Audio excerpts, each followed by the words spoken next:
Peace. My name is Jacquea May. We are here on the behalf of Talk Pittsburgh for Bedford Dwellings with Mr. Harold Young. Mr. Young, how are you? Fine, and you? I'm good. I'm good. Thank you. Had a full in lunch, and now I'm ready to get started.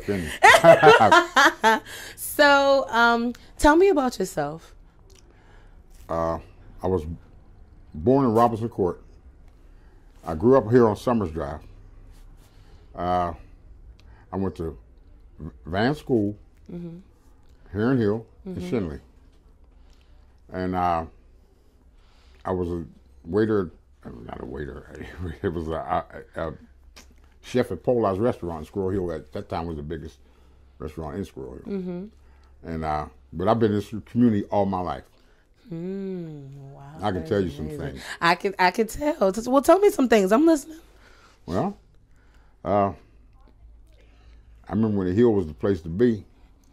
I remember when Center Avenue was like going downtown, Fifth Avenue, the clothing stores everywhere. You know, I mean, there was a lot of other things going on too, but it was almost acceptable. You know, it was almost benign. Okay. Yeah, it wasn't like it is now. Okay. And the drugs, I never heard of drugs until I was a teenager.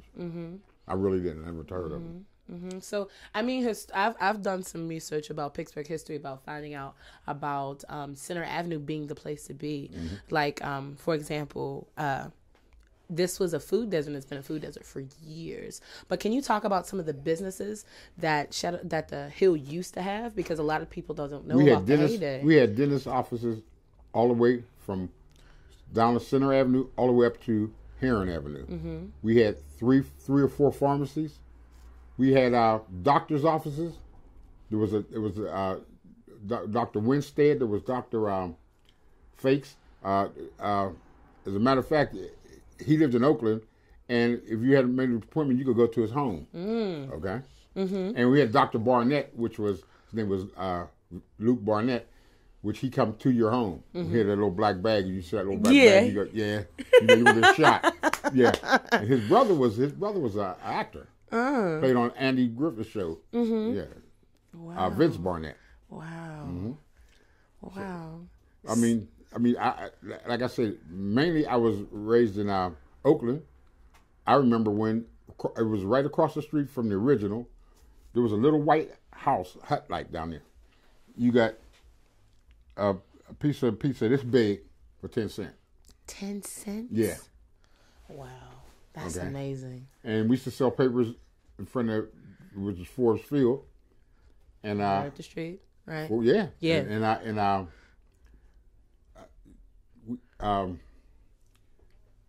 mean, it was a nice. There was two museums. One was called the Nature Museum, and the Nature Museum had live animals in there. I used to work there when I was a kid. Okay. And then there was the other museum. I went to Frick School. It was the first school I ever attended, and it had many cultures in it at that time. There was a guy in my class, and his father owned a Chinese laundry. You would see him when you went to get your laundry. You would see, wow. Wow. I mean, it was the community was really real close. So that's the stuff you liked about your community. Tell me about what you didn't like then. You know what? There wasn't a lot of things that I didn't like because it wasn't that bad. It was for the most part, it was really nice. Like I go through Panther Hollow. Now at that time, there was all Italians down there, from Bouquet Street. That was all Italians down there, and we get along fine. You know what I mean? I mean, like I'd go fishing at Panther Hollow Lake. Yeah, you could go ice skating. They had at that time they had a little building where you change your skates and all that stuff, and they also used to have canoes in there so you could go across the lake. The lake wasn't but 4 feet. Wow. So in addition to you and me talking, I know we were talking about you growing up with my great uncle Scoggin, and I mean, what are some other people that automatically, when you think of living here on the Hill, what are some people that automatically come to your mind, like names? Okay, got Oscar Petit, Judge Petit. He was my neighbor for 20-some years right here on Summers Drive. Wow. I lived upstairs over top of him. I just know his mom and his dad and his brother Phil and his brother, what's the baby's brother's name? Anyway, he had a brother Stanley and a brother Kent. And I grew up with them, you know. And the thing about him is he never changed, you know. And the only difference is where a lot of guys went the one way, he went the right way. Exactly right. Okay. He went the right way. But he was in the same environment everybody else was in, you know. Right. But there's nobody.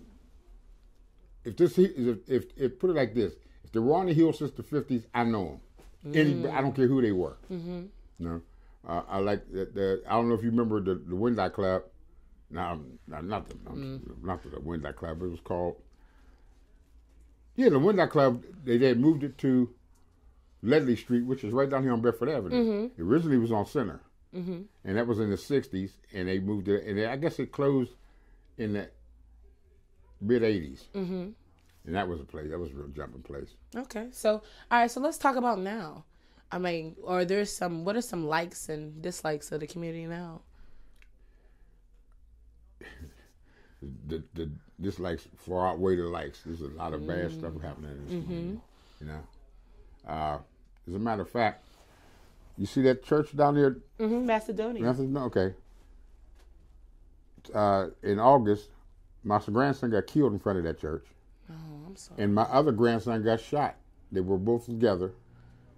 And they, you know, as a matter of fact, I'm going to celebrate his birthday after this show. Oh, well. Oh, that's okay. It's all right. Sorry. It's all right.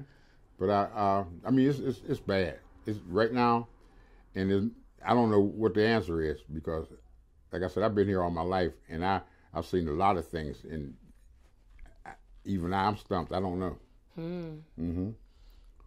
But something needs to be done about the community. Oh, something definitely needs to be done about this community, this whole community. You could pick. There's no particular place you could pick from east, north, west, or south. It's all messed. You know, it's all about like. But changes must be made. Now, how do you think those changes can be made? Well, I'm gonna tell you something. They talk that don't snitch kind of stuff, and nobody wants to snitch until it's theirs, and they want everybody to snitch. And so if you can't clean up your community until you want to clean it up. You know. So that's I mean, because law enforcement, their hands are tied. If they can't get anybody to point out or say that they saw something, that's it. The guy who killed my grandson and shot the other one, he's running around right now. Yeah, because nobody won't say who did it. You know, so. Now, but we, as things change, because for example, my sister lives right up the street. My sister lives up the street. My father lives down the street. My uncle Scoggin lives right there. I know. I do believe. No, your uncle lives up there now. Oh, he lives upstairs. Yeah. Oh, okay. He used to live here. There you go. Sorry. Okay. So my question is, even though through all the dislike and the problems and the issues of the Hill, how do you think it can improve? Well, one thing, curfews. You see, kids are out too late. I mean, this center here, like they're teaching computers. Nobody goes and sees them. They're teaching computers right there, called free. Go to look and see how many's in their class. You know, I mean, you have to change this.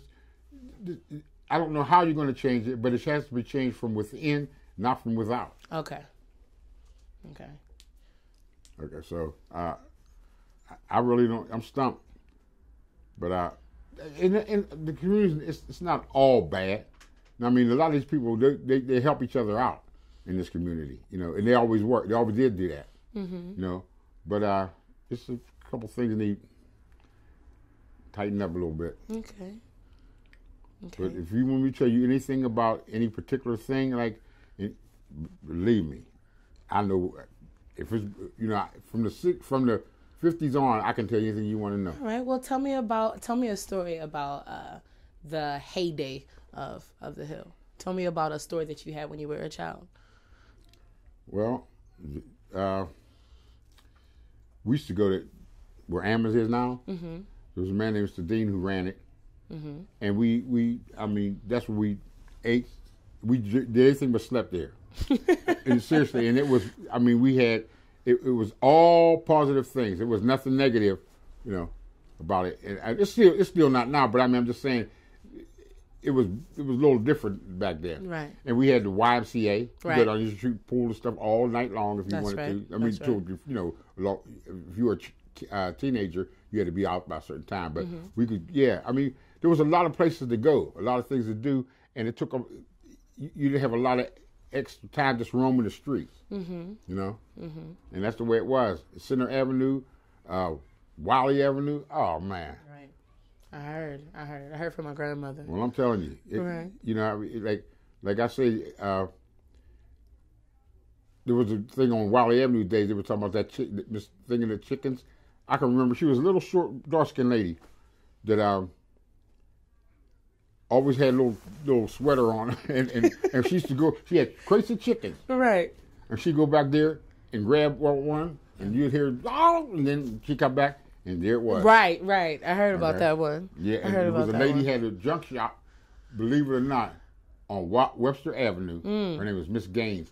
She had about 3 acres, and nothing but cars. Nothing but cars. Yeah. Wow. You wouldn't think where those new houses are on Webster, that whole place was hers.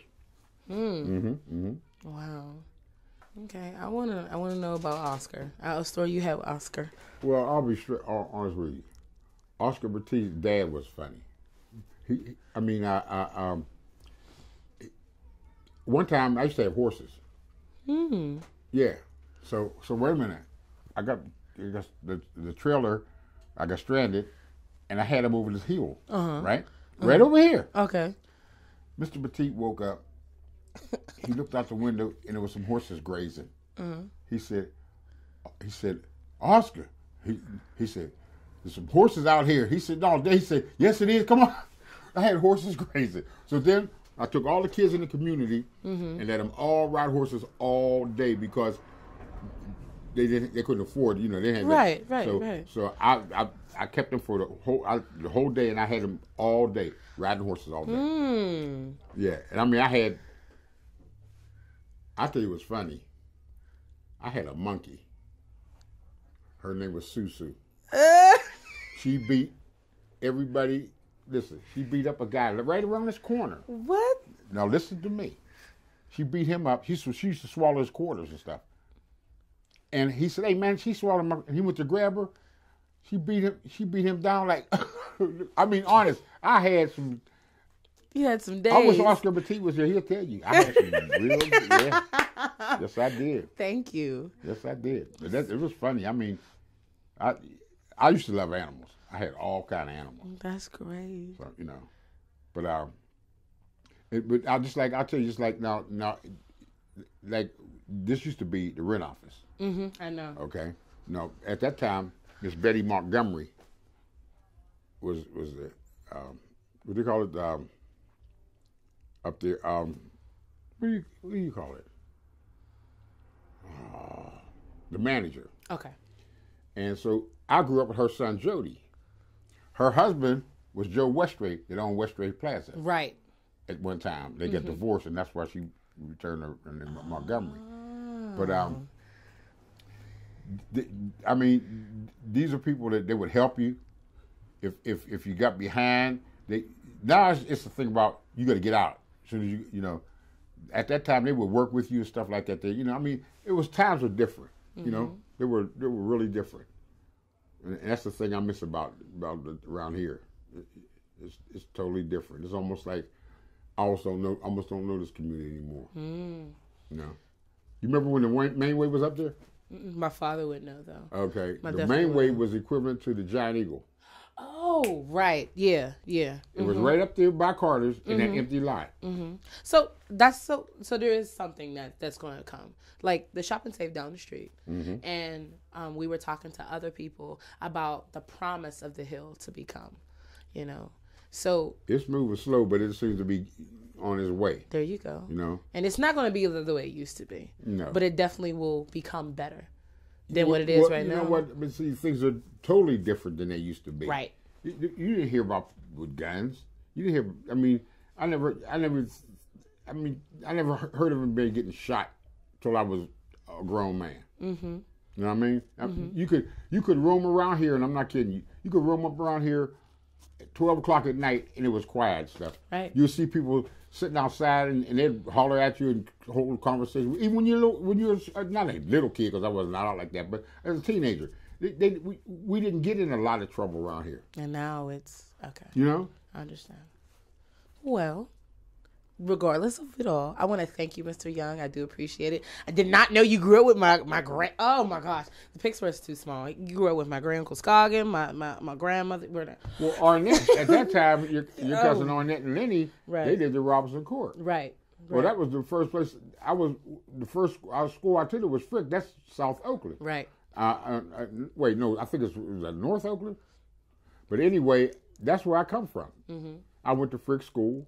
And like I said, I went to me and Lenny and Arnett, you know. Pittsburgh is so small. Thank you very much. You're welcome. Mr. Young. You're welcome. Thank you. You're welcome. Great. Okay. Wow.